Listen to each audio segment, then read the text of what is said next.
Hey, Lindsay. Oh, you caught me off guard. I did. Hey, Lindsay. Jesse. Hey, how's it going? How are you? Oh, let me turn my microphone this way. Yeah, Okay. it was my turn. Your turn? Yeah, it was my turn. Well, what are you having to drink right now? This is like Crown Vanilla and one of those pineapple, what do you call them? They're Vista Bay. The Vista Bay? Vista Bay. Yeah, that's what it was. Pineapple, vanilla, something. I don't know. Let me test it. I ain't even So tasted vanilla crown with pineapple Vista Bay. I haven't tasted it yet. Okay. Yeah, this is on the rip, dude. Ooh. Like, I don't know if this is cool or not. You're hearing this. All right. So this is raw, uncut, and unedited, drunk about something where we recap last week's episode. Can I hear that? I think so. I don't know. I can hear it through my headphones. It was bubbling. And I'm having a lime, natural lime, Vista Bay. Not bad. This isn't bad. A little strong. A little strong. Yeah. But now, this is drunk about something. Yes.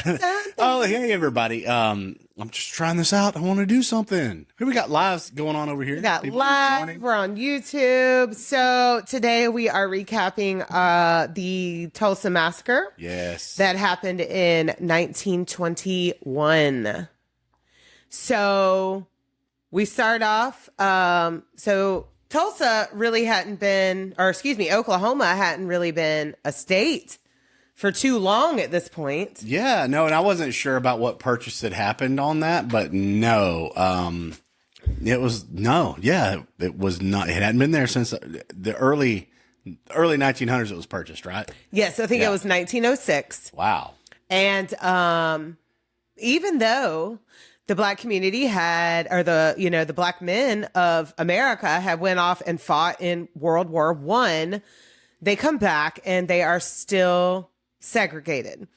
Now in Tulsa, they had their own district, which was called Greenwood, and they were thriving. They were Very much so. In every community around those times, they never had a real chance to build back. I feel like this happened all across the United States. It was a lot. And it all like just kept being brought down. So in the Greenwood area, they had their own medical professionals. They had their own like big buildings. I don't know if you looked at some of the pictures I posted on stories. Like 5-6-story buildings, big buildings. Yeah. Big buildings. They had a very, very well-established industry. And they were doing the thing. Like they had their own nightclubs. They had, juke joints, nightclubs, theaters, restaurants, everything. Everything that you needed. Areas. And like I said about Rosewood, they would have probably never even experienced depression because they had a whole thriving ass community and it was all self-sustainable. And that's what they fucking stripped down in the middle of this bullshit because of a little boy that had to go piss. That's what I was just about to say. So, Dick Rowland was a shoe shiner from the Greenwood district, and he was kind of funny with these headphones and my cowboy hat and my little straw you hat. look No, just fine. So Dick Rowland had to go use the restroom, and the restroom that was segregated for him to use was at the top floor of the Drexel building. So he went up the elevator, which was operated by a white woman, gets to the top floor, and it's speculated that he pretty much tripped because when you got to the top floor, it didn't level out properly. It was a cable elevator car. Right. And she was the operator, and he's like, probably like this. Yes. Sorry, ma'am. And she's like completely appalled, probably. Because a black man just touched her white arm. Right. You're not allowed to do that.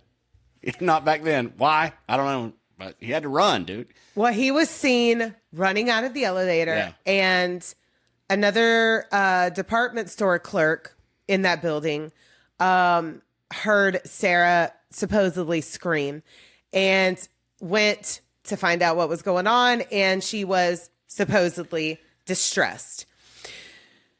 So even though she did not want to press any charges and said nothing happened, violence still ensued. So he was arrested. Dick Rowland was sought out and arrested, brought to, the county jail, which was in the courthouse.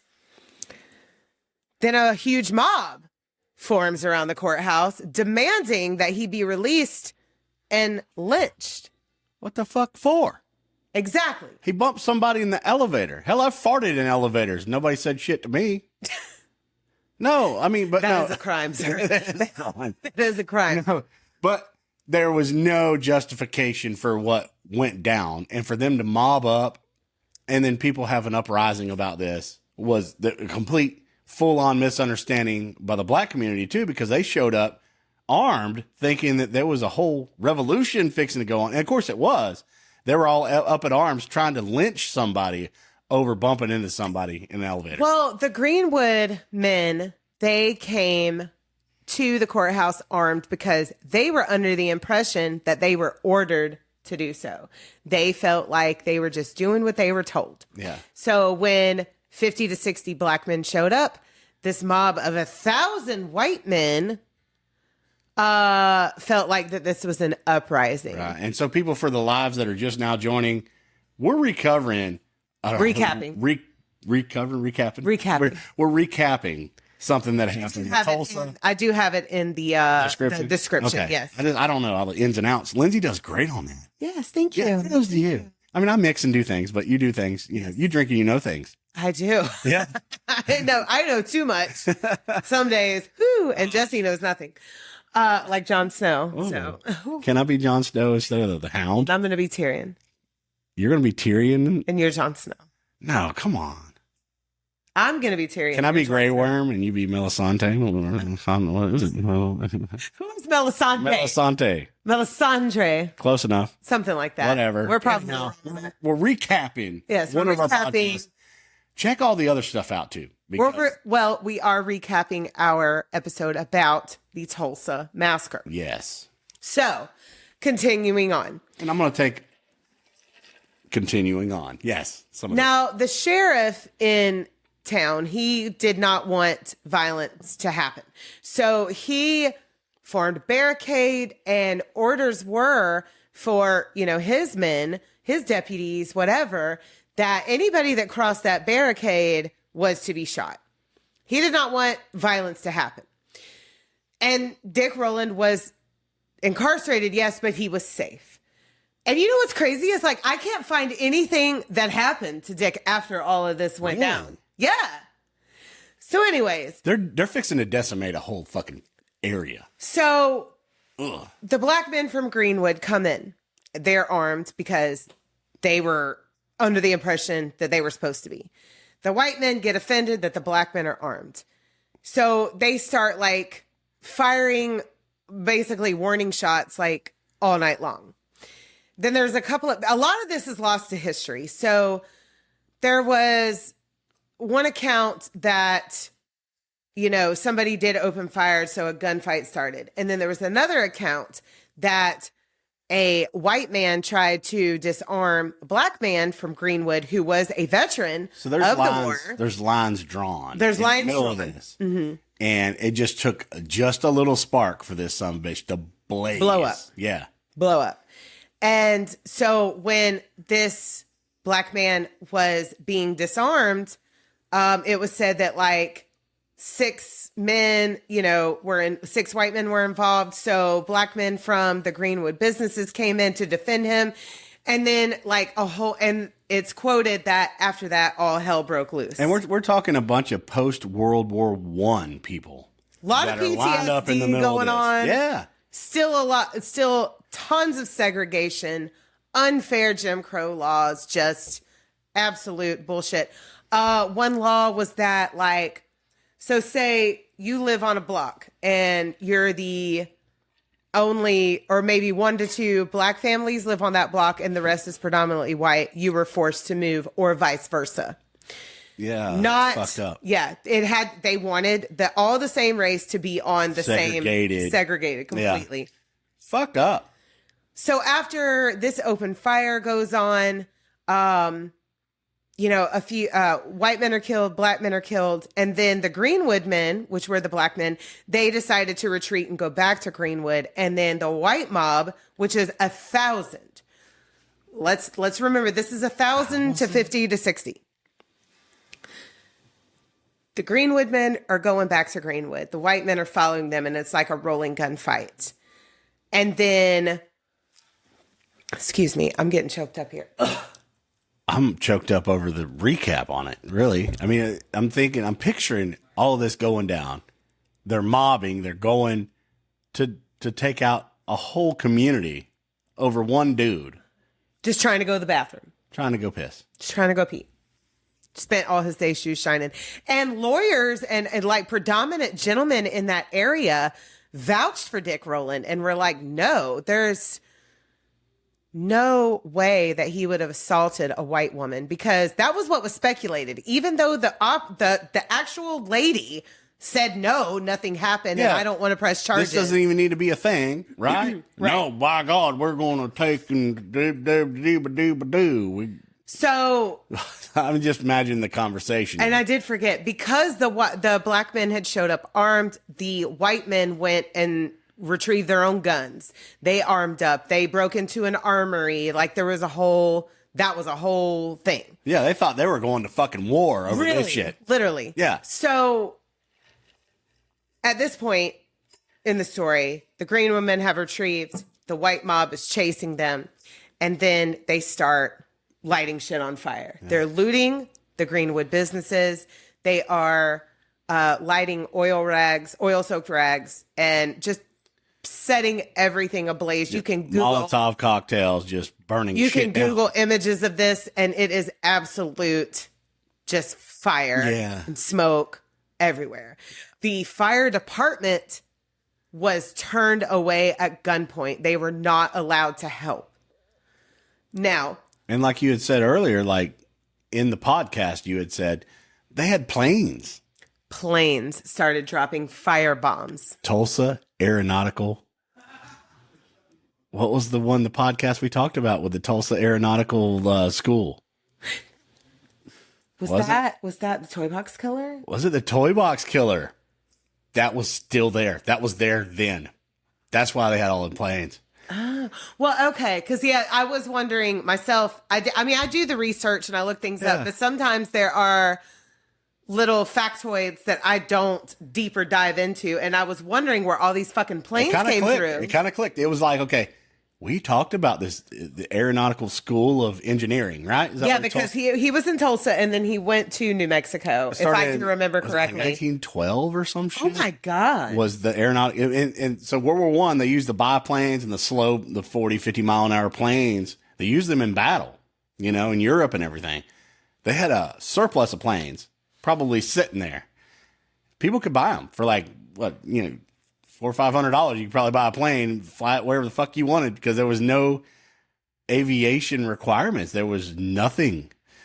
They didn't care. So they're dropping firebombs on all these businesses and all these residents, and the National Guard gets involved, and they start taking all people of color into custody, even the ones that worked in white homes as housekeepers and cooks and whatever else. They were taking them into custody for like detention.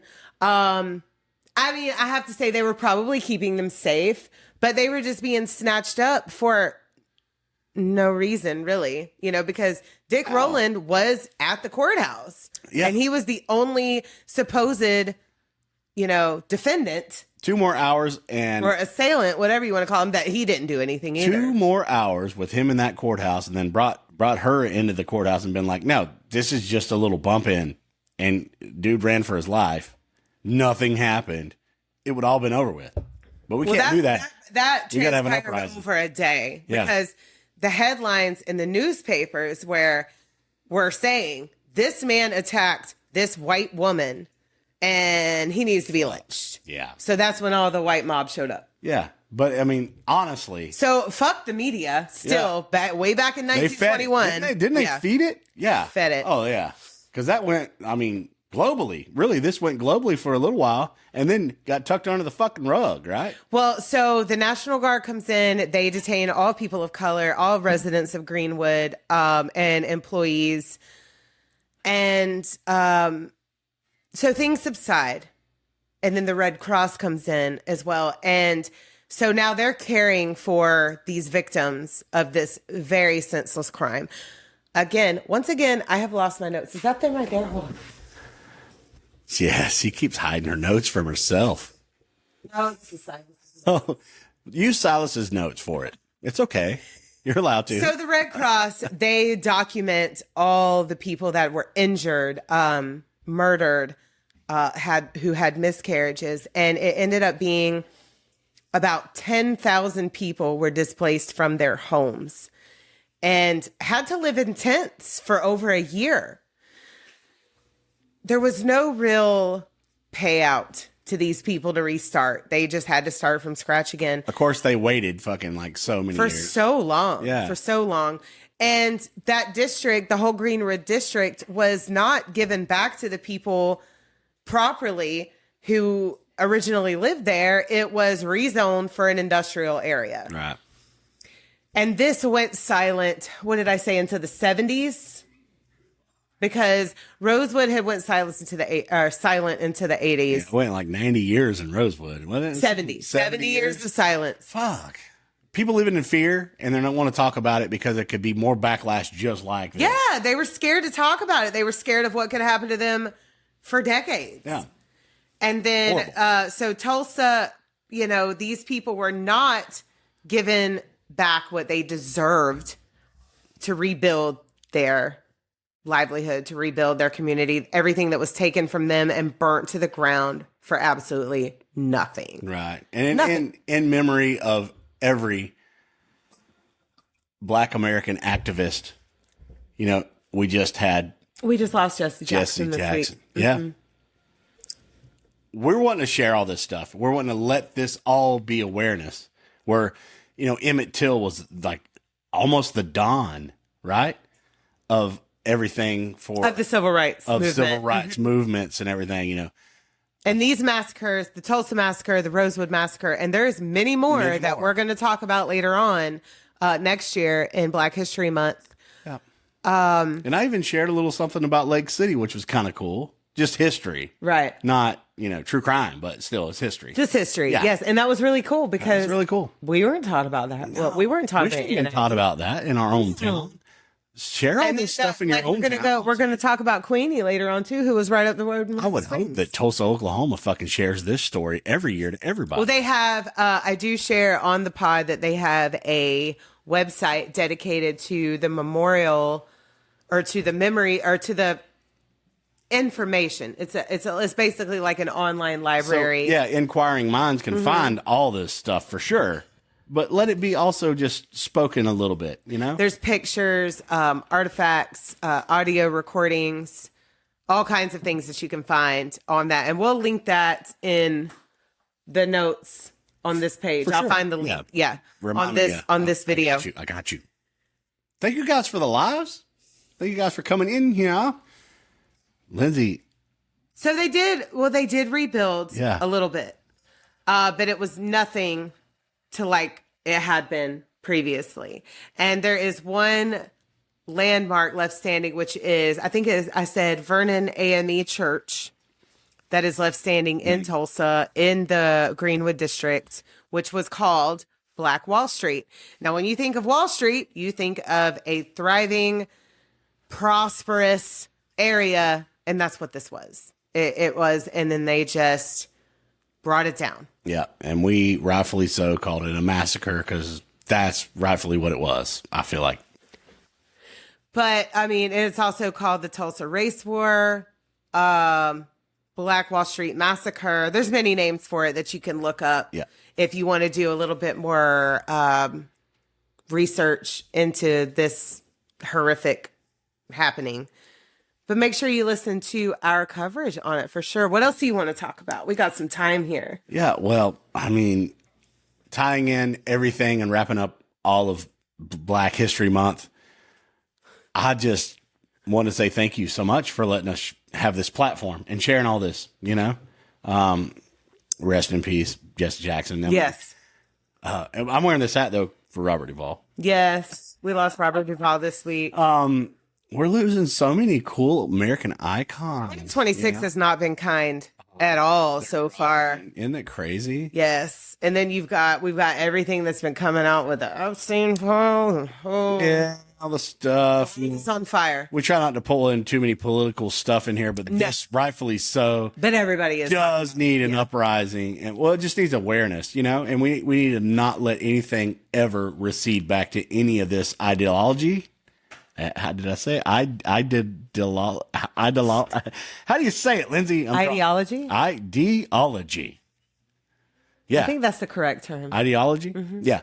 So just awareness and all that, sharing all that, and taking a little bit of time with your children and people around you, every once in a while is a good thing. And spending, sharing things like this. I mean, at whatever level that they need to be at. Just share that everybody's equal. We need a little bit more awareness than that. Always throughout humanity, no matter what, you judge people by character and just, do the right thing. And things that were silenced for so long just need to come out and be everywhere. Everybody needs knowledge of it. This needs to be taught in history. Yeah. This needs to be everywhere. Yeah. Completely. Yeah. Sharing this is a great thing. Thank you guys so much for sharing all of our stuff. So if this is your first time hearing us, what we do is I tell Jesse a story of true crime. And then this past month, we've been covering history. We've been covering Black history, things that have happened in the past that were unfair. And we want to talk about them. We never want to forget these horrific things that are being forgotten, being silenced. There you go. There we go. I was letting you try to pull it out because we're on the same page. And I feel like everybody that listens to us and supports us, they're on the same page. We want to share our true crime stories. Well, Lindsay, she tells the stories. I don't know anything about them. No. Isn't that crazy? I know. I've known this much. So even the one that we just recorded, Jesse literally shared information about this person who was already on my list. I have a very large list. Purposely. I have a 3-year list right now. I sent them to you without looking deep into them. Okay. I always do. I have. And I've sent you a couple of them from here in town, literally a block away from us. Yeah, literally a block. We'll be talking about that maybe next season. As soon as we can find some more information. Yeah. We might have to go get some... we got to go to Gainesville. You don't go in Lake City. You ain't find a shit. We'll get some public records. We can request them. Yeah. So anyways, I tell Jesse a true crime story that he usually knows nothing about. And then we have some drinks, by the way. I'm here for this. We are called Drink About Something. I share music. At the end of the episode, he plays a band that he has gotten permission to play on our podcast to feature. Oh my goodness. And we are so appreciative of that because we just find really cool talent, or you find, not we. You find the talent and we listen to it every week. You are the talent. Oh, shut up. No, you are. Leave us alone. And we all know it. Yeah. I feel like you really are very talented in this. Thank you. Yeah, I'm just floating, dude. I'm just the turd that won't flush. Oh my God. That's what I am. No, you do a lot of work. Jesse is our editor, and he gets these cool bands to agree to let us play their music every week. A lot of it's metal music because we love heavy music, but I have some we really love cool all stuff. genres. Yeah. We've covered pretty much every genre, and I keep reaching out, and I want more genres. I think I'm going to go some bluegrass here in a little bit. Oh, that's going to be cool. Because I love Appalachia. That's where I'm from. Can't help Appalachian roots. Yeah, I won't say hillbilly because that is a derogatory word toward people of that area. You know that? Did you know that? I did. They use it so loosely. More awareness, right? More awareness. I don't know. Well, maybe we'll deep dive into that one day. Yeah. Maybe I can say it and get away with it and nobody else can. Maybe. I don't know. No, I don't give a shit. But no, we're not about that. We just want to share, real history and awareness and not let any of this stuff happen again. There's so many crazy stories, so many things to look out for and keep protecting yourself and other people around you from. and that's what we're here to do. And thank you for sharing it. And we're on, what episode are we on? We have like 69. over 60. We're almost on 70 episodes. So we have a lot of content you can listen to. So we have 70 proper episodes. Plus we have recaps that we have published, side stories, trip stories, things like that. Lots of content you can listen to. We went to Maine. We went to Maine. We went to Maine and back, and we documented it and we talked about it. Oh, and everybody and everything right now, we're fixing to do a little honeymoon vacation, and we're going to cover some stuff on that. Anniversary, not honeymoon. Anniversary. Like every anniversary should be your honeymoon. So Yeah. So we're coming up on 14 years of being together, 2 years of being married. Yeah, and cheers to that, Lindsay. Yes. Cheers. All the ups and downs and everything's. Boing. We are Cheers. shining, dude. We're shining. Shining. Thank you guys so much for letting us shine with you. Right? It's all about the shining. Ooh, I do love The Shining. Yeah. I do love the shining. Yes. Hello, Mr. Was it Mr. Torres? With his finger, he's all talking. Mr. Torrance. Mr. Torrance. Yeah. Is it Torrance? Something like that. Something like He's talking with his finger. Yes. Yeah. Red rum. Anyway. This is what we're about. So we're going to talk about our plugs real quick, and then we're going to sign off of here. And so we are drinkaboutsomething.site is our main website where you can find all of our little platforms that we're on. Everything's on there. Instagram, Drink About Something. Gmail, drinkaboutsomethingpod@gmail.com. YouTube, just type in Gendsey, Jendsey, and you'll find us right there. Yeah, you see our faces too. You'll see our faces. Yeah. Hello. And then what am I missing? Oh, TikTok. Hey, TikTok. Hey, TikTok. So Lives Drink are About Something pod _ Lindsay. And where you can see our lives every week. So, dude, your earrings are so fucking amazing. I'm looking at them. Cool and very hippie. Yeah, I want to wear them. Can I wear them? Yeah. When we get off same here? size gauges. When we get off here, I can wear them? Absolutely. Want to trade? Maybe the next podcast I'll be wearing them. Okay. The next live. Yeah, we have the same gauge size. So, yeah. It's my little dangle. Y'all won't make fun of me if I wear that. No, I mean, absolutely not. You can wear whatever you want. Yeah. Keep sharing, subscribing, liking, do the things, right? Mm-hmm. And we'll see you guys next week because we love you so much. Well, and listen, I mean, definitely listen to our episodes, but share all this information so that it never dies, it never goes away. And we are all aware of the horrific things that have happened in the past, so we don't do it again. Yep. And we love you guys so much. We thank you for all of our listeners all the way, all around the globe. We're so appreciative. We never thought that would happen. Our little voices right here in our kitchen. And as always, like when we get done with this, we usually kind of hit up the lives a little bit for a minute. That's always fun, right? Yeah, absolutely. Yeah, we hang out with the lives for a little while. We plug a little bit more. Yeah. We might have to pull up your phone to share some more content just because mine's plugged in. We're going to do that. Yeah. We're going to do that. So we'll see you guys next week, though. Absolutely. Check us out on all the stuffs. Check us out. Thank you for Drunk About Something. And yes. I will say, raw, uncut, and unedited every Wednesday. Yeah. We'll see you next week. Love you. Bye. Bye.